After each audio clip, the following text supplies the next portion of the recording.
કામ, ક્રોધ, લોભ, મોહ, મદ, મત્સર આ ષડરીપુ કે ભગવાનના જે ઐશ્વર્ય, વીર્ય, યશ, શ્રી, જ્ઞાન, વૈરાગ્ય આ જે ગુણોનું જે તિરોધાન થાય છે તેના કારણે જીવની અંદર કામ, ક્રોધ, લોભ, મોહ, મદ, મત્સર પ્રકટ થાય છે. એના વિશે એક પ્રશ્ન પણ છે કે ક્યારે કામ, ક્રોધ આપણા જન્મની સાથે આ કામ, ક્રોધ આદિ પ્રકટ થાય છે કે એની પહેલાં પ્રકટ થાય છે? ભગવાનમાંથી જીવનું અંશ રૂપે વિચરણ થાય એટલે હજારો વર્ષ, સહસ્ત્ર પરિવત્સરની વાત છે આ તો. જ્યારે વિચરણ થાય છે ત્યારે ભગવાનમાંથી છૂટો પડે છે ત્યારે એની અંદર ઐશ્વર્ય, વીર્ય, શશી, જ્ઞાન, વૈરાગ્ય પણ અંશાત્મના ત્યાં પ્રકટ હોય છે. અવિદ્યાનો જ્યારે સંપર્ક થાય છે ત્યારે એને જીવ સંજ્ઞા પડે છે. એ સૃષ્ટિની શરૂઆતમાં હજારો વર્ષ પહેલાં જ્યારે અવિદ્યાનો સંપર્ક થાય છે ત્યારે આનંદાંશ જે છે એ તિરોહિત થાય છે. ત્યારે વૈરાગ્ય તિરોહિત થતાં કામ પ્રગટે છે. પછી ઐશ્વર્ય તિરોહિત થતાં ક્રોધ પ્રગટે છે. વીર્ય, ક્રોધ થતાં એ લોભ પ્રગટે છે. કામ, ક્રોધ, લોભ. જ્ઞાન તિરોહિત થતાં મોહ પ્રગટે છે. યશ તિરોહિત થતાં યશોગુણ તિરોહિત થતાં મત્સર પ્રગટે છે. તો આ જ રીતે એક એક શ્રી તિરોહિત થતાં લોભ થાય છે, તો મત થાય છે. આ રીતે બધા જ ઐશ્વર્ય, વીર્ય, શશી, જ્ઞાનનું જે તિરોધાન છે એના કારણે કામ, ક્રોધ, લોભ, મોહ, મદ, મત્સર પ્રકટ થાય છે. આ જન્મે કે જન્મ પહેલાં એમ નહીં, પણ જે બ્રહ્મ સંબંધમાં આપણે બોલીએ છીએ કે હજારો વર્ષોથી વિખૂટા પડવાને કારણે જે આનંદ તિરોહિત થયો છે, આનંદ જ્યારે તિરોહિત થયો ને બસ ત્યારથી આ ઐશ્વર્ય, વીર્ય, શશી, જ્ઞાન, વૈરાગ્ય પણ તિરોહિત થયા છે. પાછો આનંદાંશ જ્યારે પ્રગટે છે ત્યારે ફરી પાછા આ ઐશ્વર્ય, વીર્ય, શશી, જ્ઞાન પ્રગટે છે અને એના રિવર્સમાં કામ, ક્રોધ, લોભ, મોહ, મદ, મત્સર જે છે એ પાછા તિરોહિત થઈ જાય, નાશ પામે છે. દુષ્ગુણ છે ત્યાં સુધી રહે છે સ્થિતિ એમની. હકીકતમાં તો એ અવિદ્યાના સંપર્ક થવાને કારણે જે ભગવાનના ગુણો છે એનું તિરોહિત થવું અને જીવ સંજ્ઞા પડવી, એટલે એને જીવ કહેવાય છે. બદ્ધ અવસ્થા એની થાય છે. તો એ પ્રશ્ન છે કે એ ધીમે ધીમે સંગ થતાં નાશ પામે છે કે જન્મની સાથે જ નાશ પામે છે? જન્મ સાથે નહીં, હજારો જન્મ પહેલાં જ્યારે જીવ થયો, આનંદાંશ એનો તિરોહિત થયો. બ્રહ્મ સંબંધમાં આપણે એ જ બોલીએ છીએ કે જે મારો આનંદ જે તિરોહિત થયો છે એવો હું ભગવાન શ્રી કૃષ્ણને જે કાંઈ હું મારું માનું છું એને હું સમર્પણ કરું છું. એ આપણો બ્રહ્મ સંબંધ છે. હવે 6 દુર્ગુણો પાછા કામ, ક્રોધ વગેરે જન્મોની સાથે આવે છે, પાછા ચાલતા જ રહે છે, તો સ્વતઃ પ્રગટે છે બધા. અને જ્યાં સુધી આનંદાંશ પ્રગટે નહીં કે ભક્તિની અંદર પ્રેમ, આસક્તિ, વ્યસન અને સર્વાત્મ ભાવ સિદ્ધ ન થાય ત્યાં સુધી એ તો પાછા જન્મોની સાથે જ સહજ રીતે કામ, ક્રોધાદી તો સહજ કીધા છે, સહજ દોષ કીધા છે. એ સહજ રીતે એ જીવાત્માની સાથે પ્રકટતા હોય છે. અહીં પણ એ જ કીધું છે કે સૌથી પહેલાંનો દોષ મોટો એ કામ છે. કારણ કે લોભ અને ક્રોધ બધા એવા છે કે એમની કાર્ય સિદ્ધ થઈ જાય તો એ શમી જતા હોય છે. પણ કામનું એવું છે કે જેટલો એનો ભોગ પ્રાપ્ત થાય છે એટલો કામ વધતો જાય છે. ન જાતું કામ કામાનામ ઉપભોગેન શામ્યતિ હવિષા કૃષ્ણવર્તમેવ ભૂય એવાભિવર્તતે. એ કામનું સ્વરૂપ એવું છે, ભગવાને જે આજ્ઞા કરી, કામ એશ, ક્રોધ એશ, રજોગુણ સમુદ્ભવ, મહાશનો મહાપાપમાં વિદ્યેનમ ઇહ વેરિણમ. એ કામનું જે સ્વરૂપ જે છે કે આપણી અંદર રહેલો કામ અને આ ક્રોધ વગેરે એ વેરી છે આપણા, એ જીવાત્માના વેરી છે, એ અંદર જ રહેલા છે. તો સૌથી મોટો દુર્ગુણ છે આ કામ. અને એ કામ જે છે એ ભગવાનની અંદર ચિત્તને નિવૃત્ત થવા દેતો નથી. સંસાર આસક્તિને જ પ્રબલ બનાવે છે. ભક્તિ માર્ગની અંદર વિઘ્ન ઉત્પન્ન કરે છે, પ્રતિબંધ ઉત્પન્ન કરે છે. એટલે આપણે આ કામ દુર્ગુણ જે છે એને આપણે બરાબર સમજી લેવો જોઈએ અને આપણી ભક્તિ સાધનાની અંદર એ આપણને બાધક ન થાય એ રીતે એનું આપણે નિયમન પણ કરવું જોઈએ.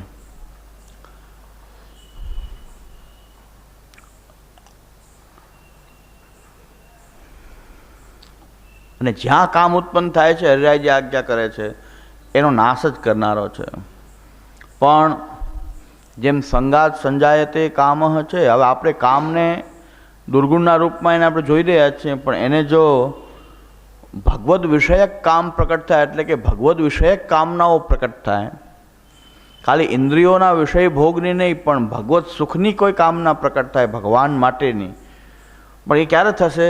જો તમે ભગવત સેવાની અંદર પ્રવૃત્ત થતા હશો, તમારી દેહેન્દ્રિયોનો વિનિયોગ તમે ભગવત સેવામાં કરતા હશો, તો તમારી અંદર પણ ભગવાનને નિરખવાની કામના પ્રકટ થશે, ભગવાનને કેમ વધારે સુખ થાય એવી કામના પ્રકટ થશે. આપણા ઠાકોરજીની સેવામાં પણ એક અલૌકિક કામ જે છે એનું સ્થાન છે, પણ લૌકિક સંઘમાં લૌકિક કામ પ્રકટ થશે.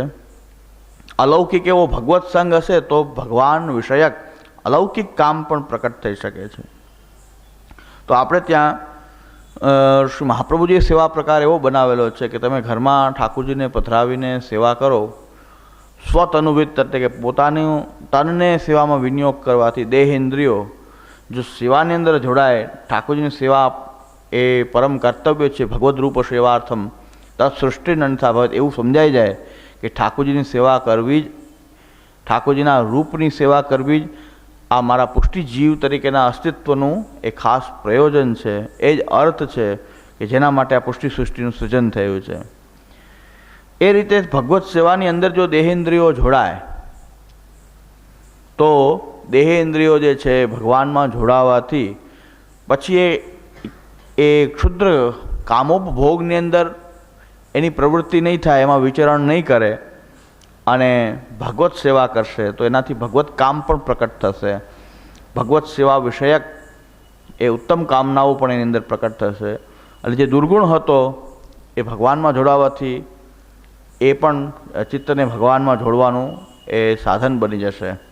તો નિરોધ લક્ષણ ગ્રંથની અંદર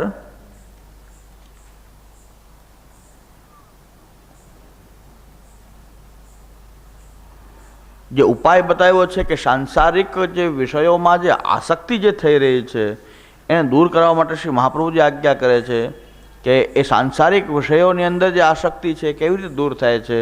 આપણે ઘરમાં ઠાકોરજીની સેવા પધરાવીએ, હરિર્મૂર્તિ સદાધ્યેયા સંકલ્પાદપી તત્રહિ દર્શનમ સ્પર્શનમ સ્પષ્ટમ તથા કૃતિ ગતિ સદા શ્રવણમ કીર્તનમ સ્પષ્ટમ પુત્રે કૃષ્ણ પ્રિય રતિ પાયોર મલાંસ ત્યાગેન શેષ ભાગમ તન્નૌ નયેત યસ્ય વા ભગવત કાર્યમ યદા સ્પષ્ટમ ન દૃશ્યતે તદા વિનિગ્રહસ્તસ્ય કર્તવ્ય ઇતિ નિશ્ચય. ઠાકોરજીની સેવા આપણે પધરાવીએ અને આપણી દેહ ઇન્દ્રિયોથી ભગવત સેવા કરશું તો આંખ છે એ દર્શન કરશે, ત્વચા છે આપણો હાથ વગેરે ત્વચા, આપણી ત્વચા જે છે ભગવાનનો સ્પર્શ કરશે. આ રીતે બધી જ ઇન્દ્રિયો જે ભગવત સેવામાં સ્પષ્ટ જોડાઈ શકે છે એ ભગવત સેવા કરશે, એટલે બધી ઇન્દ્રિયો જે છે એ ભગવાનની અંદર સેવામાં જોડાઈ જશે. કાન જે છે ભગવાનના ગુણોનું શ્રવણ કરશે, વાણી છે એ કીર્તન કરશે.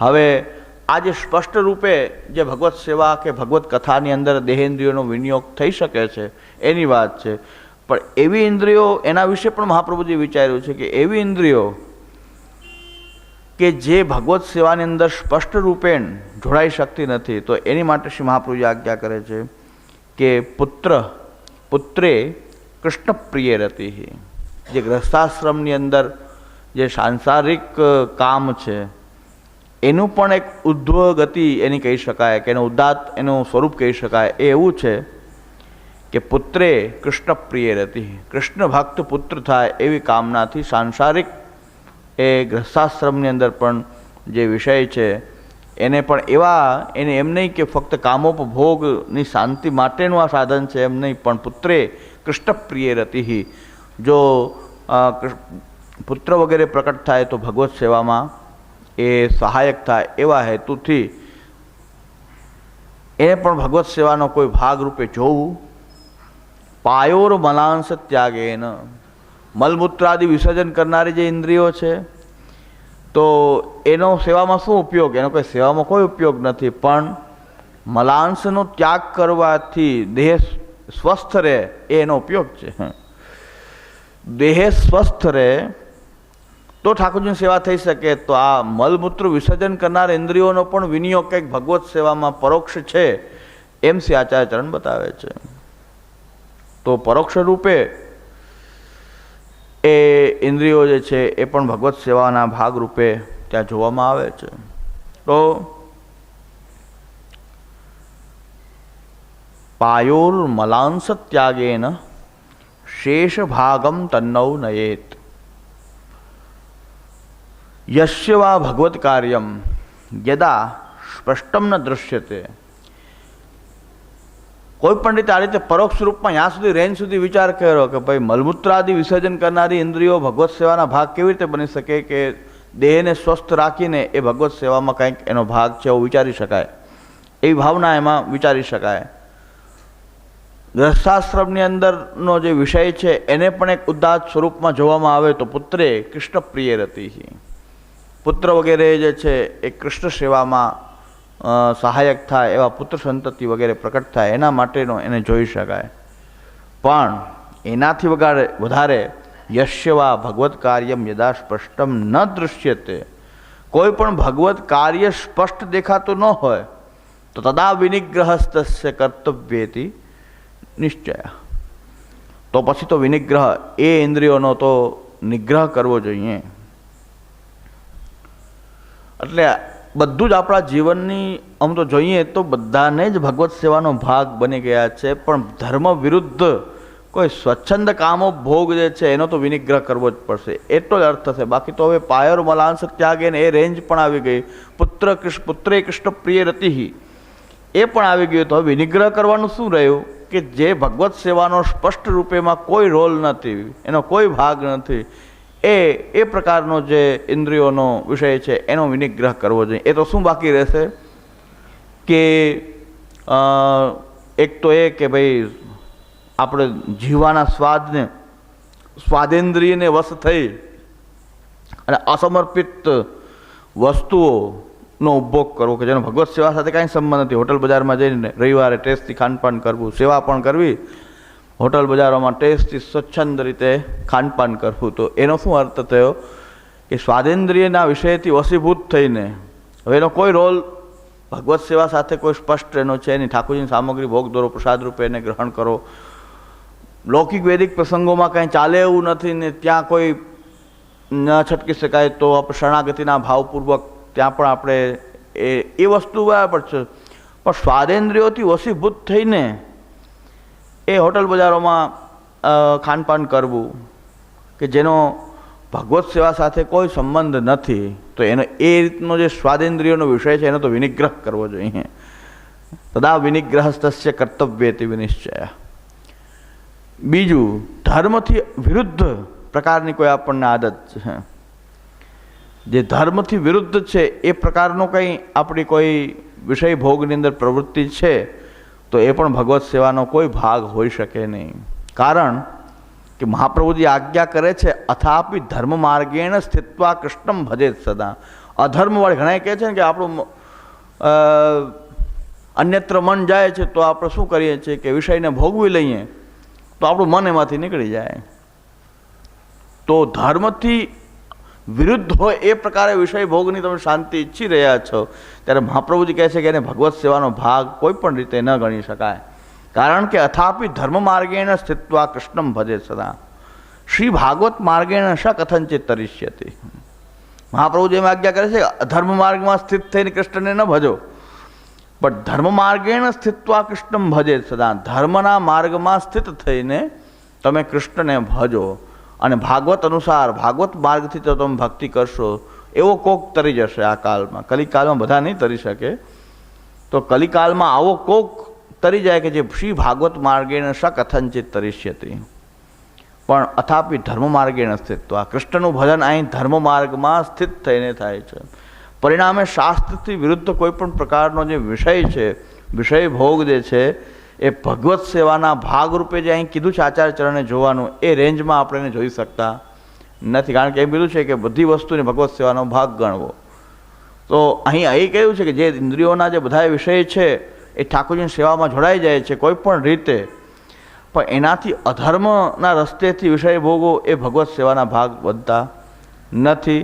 કોઈ ઇન્દ્રિયોથી વશીભૂત થઈને આપણે પુષ્ટિમાર્ગી સિદ્ધાંતથી વિરુદ્ધ, જેમ કે અસમર્પિત વસ્તુનામ તસ્માદ વર્જનમ આચરેત કીધું છે, તો આપણે એવું અસમર્પિત વસ્તુનો ઉપભોગ કરીએ, એ પણ આપણે એમ ન કહી શકાય કે ઇન્દ્રિયોનો વિષય ભોગમાંથી મન નીકળી જાય એટલા માટે હું કરું છું. તો એવી છૂટછાટ આપણે લઈ શકતા નથી. સમર્પિત આપણું જીવન, ભગવાનને સમર્પિત જીવન. પણ જ્યાં કોઈ પરિસ્થિતિમાં છૂટકો નથી, કોઈ લૌકિક વૈદિક વ્યવહાર નભાવવો છે, બીજી કોઈ આપતકાલીન પરિસ્થિતિઓ છે, તો ત્યાં આપણે પ્રભુની સેવાના ભાગરૂપે એને પણ જોઈ શકશું કે જ્યારે સમર્પિત ખાનપાન વગેરે કરવું પડે એને પણ ભગવત સેવાના ભાગરૂપે જોઈ શકીએ. જો આવી કોઈ પરિસ્થિતિ હોય કે એને આપણે કંઈક ભગવત સેવાના ભાગ સાથે જોડી શકીએ, પણ ખાલી કંઈ કારણ નથી, ઘરે પ્રસાદ પ્રાપ્ત થઈ શકે છે, કોઈ ફોર્સ નથી, કાંઈ કરવું પડે એમ નથી, ન લૌકિક વૈદિક કોઈ વ્યવહારને કારણે છે, પણ તમને જ એવું મન છે ચાલો આજે હોટલોમાં જઈને ખાનપાન કરીએ, તો બસ એનો તો વિનિગ્રહ કરવો જોઈએ. એવા ઇન્દ્રિયોના વિષયોનો એ વિનિગ્રહ કરવો જોઈએ. એટલે યસ્ય વા ભગવત કાર્યમ યદા સ્પષ્ટમ ન દૃશ્યતે તદા વિનિગ્રહસ્તસ્ય કર્તવ્યથી નિશ્ચય. ત્યારે એનો નિગ્રહ કરવો જોઈએ. આ રીતે આપણે ઇન્દ્રિયોને, સર્વ ઇન્દ્રિયોને ભગવત સેવામાં જોડવાથી સર્વ ઇન્દ્રિયોની અંદર પણ એ ભગવત વ્યસનથી થશે. આંખને પ્રભુના રૂપ જોવાનું વ્યસન થશે, કાનને ભગવાનના ગુણ સાંભળવાનું વ્યસન થશે, નાસિકા વગેરેને ભગવત પ્રસાદી વસ્તુઓની સુગંધ લેવાની ઈચ્છા થશે. આપણે ત્યાં પ્રસાદી સુગંધી છે, પ્રસાદી ફૂલ છે, ફૂલમાલા છે, તુલસીજી છે, એને આપણે સૂંઘીએ છીએ. શું કામ સૂંઘીએ છીએ? કે એ સૂંઘવાથી આ નાસિકાને એ સુગંધ લેવાની પણ આદત પડે અને એનો પણ વિનિયોગ કંઈક ભગવત પ્રસાદથી એને પણ સંતુષ્ટ કરવામાં આવે. તો દરેક ઇન્દ્રિયોને જો આ રીતે ભગવત સેવાના ભાગરૂપે જો જોડવામાં આવશે તો એની અંદર પણ ભગવત વ્યસન સ્થિત થશે. એનો બહુ નિગ્રહ નહીં કરવો પડે, ચિત્તવૃત્તિના નિરોધ માટે કોઈ પ્રયત્ન નહીં કરવો પડે, પણ એ સ્વતઃ એમાં એ રીતે ભગવત સેવામાં જ જોડાયેલી એ રહેશે. કૃષ્ણ સેવા સદા કાર્યા સર્વદા સર્વભાવેન ભજનીયો વ્રજાદીપઃ. તો એ પ્રકાર અહીં જે નિરોધ લક્ષણમાં બતાવેલો છે, પણ એ નિરોધ લક્ષણના પ્રકારથી નિરોધ થવામાં આ હૃદયમાં રહેલો જે કામ છે એ બાધક બને છે. જો આટલી રેન્જ સુધી તો એને આપણે સંતુષ્ટ કરી શકીએ છીએ. પુત્રે કૃષ્ણ પ્રિય રતિ. ધર્મ વિરુદ્ધ ન હોય એ પ્રકારે ગૃહસ્થાશ્રમની અંદર કામની સંતુષ્ટિ એમાં કોઈ દોષરૂપ નથી, પણ એનાથી જો આ વધારે ઉછાળા મારતો હોય, જે કામો હૃદયમાં રહેલો કામ જો વધારે એનાથી રેન્જથી વધવા માંડે, તો પછી જો નિગ્રહ તો કરવો જ જોઈએ. અને ન કરી શકીએ તો આપણે ભક્તિ માર્ગથી ભ્રષ્ટ થશું, ભક્તિનો વિરોધી થશે. અરે હરિરાયજી કહે છે નિરોધ સિદ્ધ થઈ શકતો નથી, ભગવાનના ગુણ પણ એને ગમતા નથી, સંસાર આસક્તિ જ એની વધતી જાય છે, લૌકિક આસક્તિ જ વધતી જાય છે, ચારે બાજુ બસ એ જ જોયા કરે છે. જેમ ઘોડાઓ હોય એનો ચારો જ સુવિધા કરે, એમાં ઇન્દ્રિયો રૂપી ઘોડા જે છે બસ એનો ચારો આખો દી સુવિધા, સવારથી સાંજ સુધી એની પ્રવૃત્તિ બસ આમાં જ રહે કે પોતાનો બસ ખોરાક જ સુવિધા કરે સતત. એની સંસાર આસક્તિ એટલી પ્રબળ બની જાય કે ભગવાનથી વિમુખ થઈ જાય. ભગવાનના ગુણગાન વગેરેમાં એને કોઈ પણ રસ ન રહે, ગુણગાન પણ ન કરે, ગુણગાન સાંભળવામાં એને રસ પણ ન રહે, એટલે સંપૂર્ણપણે એ પશુ જેવો થઈ જાય. એટલે ભક્તિ માર્ગમાં આવવા છતાં પણ જો આ કામ ને જો એ યોગ્ય રૂપમાં જો એનો નિગ્રહ ન કરે તો પછી એને પશુ જેવો બનાવી દે અને એ ભગવત નામ, ભગવત સેવા દરેકથી એ વિમુખ થતો કરે તો એક પાખંડ કે દંભના રૂપમાં જ કરતો હોય છે.